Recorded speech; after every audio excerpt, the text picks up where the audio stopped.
আল্লাহ বলছেন কেউ যদি রমাজান মাসে পূর্ণ রমাজান সিয়াম পালন করলো, রোজা পালন করলো, তারপর শাওয়াল মাসের 6টা রোজা পালন করলো। কয়টা? শাওয়াল মাস কোনটা? এই মাসটা, যে মাসটা চলছে। কেউ যদি 6টা এই সিয়াম রোজা পালন করে, তাহলে 1 বছর রোজা রাখলে যে নাকি হতো মাত্র 6টা সিয়াম রেখেছে ওই রমাজানের 30 রোজার সঙ্গে, তার আমলনামে 12 মাস সিয়াম পালনকারীর মতো তার আমলনামে নাকি লিখে দেওয়া হবে। তার মানে আপনি রোজা করছেন 36টা, আর আপনার আমলনামায় লেখা হচ্ছে আমল কত? 365 দিনের আমল লিখে দেওয়া হচ্ছে। এটা উম্মতে মুহাম্মাদের ফজিলত। হায়াত কম কিন্তু নেকি আল্লাহ ইবাদতের ডবল, 3 ডবল, 4 ডবল করে দিয়েছে। কোন কোন ইবাদতে তো 1000 গুণ আল্লাহ বেশি করে দিয়েছে। সহিহ বুখারী খুলেন 349 নম্বর হাদিস। সবাই আমরা হাদিসটা জানি। আল্লাহ নবী যখন মেরাজে চলে গেলেন, মেরাজ থেকে ফিরে আসছেন, আল্লাহর সঙ্গে দর্শন করলেন, জান্নাত জাহান্নাম পরিদর্শন করলেন, আল্লাহর সঙ্গে কিছু কথোপকথন করলেন, ফিরে আসছেন। 6 নম্বর আসমানে একজন নবীর সঙ্গে সাক্ষাৎ হয়েছিল। সে নবীটার নাম কি? কথা বলেন, কি নাম? আরে ভাই, নামটা বলতে আপনাদের এত কষ্ট রে ভাই। কি নাম? নবী মুসা আলাইহিস সালাম। অনেক জলিল কদর নবী, অনেক মেজাজি নবী। তারপর তাওরাত গ্রন্থ অবতীর্ণ হয়েছিল। আকাশে আমাদের নবীকে ধরেছে, জিজ্ঞাসা করছে, ইয়া রাসূলুল্লাহ, আপনার উম্মতকে আল্লাহ কি দিয়েছে? গিফট, হাদিয়া কি দিয়েছে? আমাদের নবী খুশি মনে বলছেন যে ফারাজা খামসিন সালাতান, আমার উম্মতকে আল্লাহ 50 ওয়াক্ত নামাজ দিয়েছে। চাচা কত ওয়াক্ত? আরো জোরে, কত ওয়াক্ত? 50 ওয়াক্ত নামাজ দিয়েছে। মুসা শুনে তো অবাক, বলেন কি? যান, ফিরে যান, ইলা রাব্বিক, আল্লাহর কাছে যান, নামাজকে কমিয়ে আনেন। আপনার উম্মত 50 ওয়াক্ত নামাজ আদায় করতে পারবে না। তার মানে মুসা ঠিকই বলেছিল না? উম্মত 5ই পড়ে না, 50 ওয়াক্ত দিয়েছিল আল্লাহ সুবহানাহু ওয়া তাআলা। মুসা সাল্লামের পরামর্শ শুনে আল্লাহ নবী আল্লাহর কাছে চলে যায়, হে আমার প্রতিপালক, উম্মত 50 পারবে না, আপনি কমিয়ে দেন। আল্লাহ 5 ওয়াক্ত নামাজ কমিয়ে দেয়, 45 করে দেয়। আল্লাহ নবী আবার চলে আসে, মুসা নবীর সঙ্গে সাক্ষাৎ হয়, একই কথা, যান, ফিরে যান, ইলা রাব্বিক, রবের কাছে যান। এত সালাত করতে পারবে না। নবী আবার যায়, বারবার যায় আর আসে, যায় আর আসে। যেতে যেতে সর্বশেষ ফাইনাল দাঁড়িয়ে যায় 5 ওয়াক্ত। কত ওয়াক্ত? 5 ওয়াক্ত। মুসা জিজ্ঞাসা করছেন, ইয়া রাসূলুল্লাহ, আর কত আছে? বলছেন মাত্র 5 আছে। মুসা নবী বলছেন যে আল্লাহর নবী, আপনি আবার যান, উম্মত তাও পারবে না। আমাদের নবী বলছেন যে আমি লজ্জাবোধ করছি আমার রবের কাছে যেতে। উম্মত 5 ওয়াক্ত পারবে না, আমি লজ্জাবোধ করছি। 50 থেকে 5 হয়েছে, এটা আদায় করতে পারবে না। বাঙালিরা মনে করছে আর একবার গেলেই হতো। মানে 50কে আস্তে আস্তে 5 করে কাটতে কাটতে কাটতে লাস্টে 5 ওয়াক্ত এসে দাঁড়িয়েছে। যেটা আল্লাহ নবী আর একবার যেতেন, তার নামাজি মাপ নাকি? অথচ জুমার দিন জানি ইহুদিরা আছে, ওরা দেখবেন বছরে সপ্তাহে একদিন ইবাদত করে। সেটা কোন দিন? সাবাত, শনিবার, স্যাটারডে। খ্রিস্টানরা কোন দিন ইবাদত করে? রবিবার। ঘটা করে একটা টাইম, একটা দিন। মুসলমান আপনি আবার কম কিসের? ইহুদিরা করলে শনিবার একদিন সপ্তাহে, খ্রিস্টানরা করলে সপ্তাহে একদিন রবিবার। মুসলমান বলছে শুক্রবার পরে আছে, শুক্রবার শুধু জুমার নামাজ পড়বো। জুমার দিন একটাই মুসলমান নামাজ পড়ে, আছে না নাই? মানে আপনি ইবাদতেও আপনি ইহুদি খ্রিস্টানদের মতো। ইহুদিদেরকে আল্লাহ 3 ওয়াক্ত নামাজ তাদের ফরজ করেছিল, তারা আল্লাহর ইবাদত না করে তারা সপ্তাহে একদিন ইবাদতকে বেছে নিয়েছে। মুসলিমরা সেম একই জিনিস ইহুদিদের পদানুক অনুসরণ করছে কি করছে না? আল্লাহ নবী তখন বলছেন যে আমি আর যেতে পারবো না। 5 ওয়াক্ত ফাইনাল হয়ে গেল।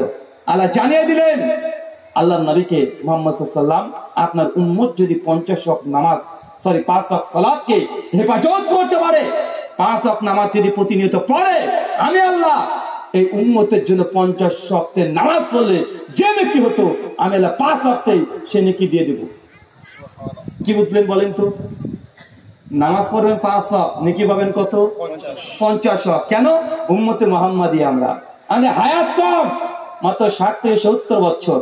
আগের উম্মত 100, 200, 400, 500, 700 বছর জীবিত ছিল, সময় বেশি, তাই তাদের নেকি ছিল কম। আমাদের সময় কম, নেকি বেশি। তারপরেও আপনি 5 ওয়াক্ত সালাত আদায় করেন না, যেখানে 50 ওয়াক্তের কথা বলা হয়েছিল।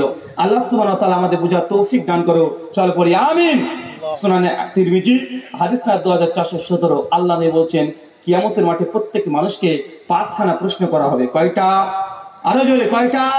5টা। প্রথম, এমন কোন আদর্শতা নেই যাকে প্রশ্ন করা হবে না। আল্লাহ নবী বলছেন প্রথম প্রশ্ন হবে আন উমুরিহি, বান্দা তোমাকে 40 বছর 7 মাস 3 দিন দুনিয়াতে রেখেছিলাম, এই 40 বছর 7 মাস 3 দিন কোন কাজে ব্যবহার করেছো? সময় আমি দিয়েছি তোমাকে, আজকে কড়াই গন্ডায় এই সময় তোমাকে মূল্য বুঝিয়ে দিতে হবে। মানে আপনি যদি হায়াত চা পেয়েছেন, আল্লাহ সুবহানাহু ওয়া তাআলা কিয়ামতের মাঠে এই সময়ের মূল্য, সময়ের দাম কোন খাতে ব্যবহার করেছেন আল্লাহ আপনি জিজ্ঞাসাবাদ করবে। আপনার প্রস্তুতি আছে? পারবেন অ্যান্সার করতে?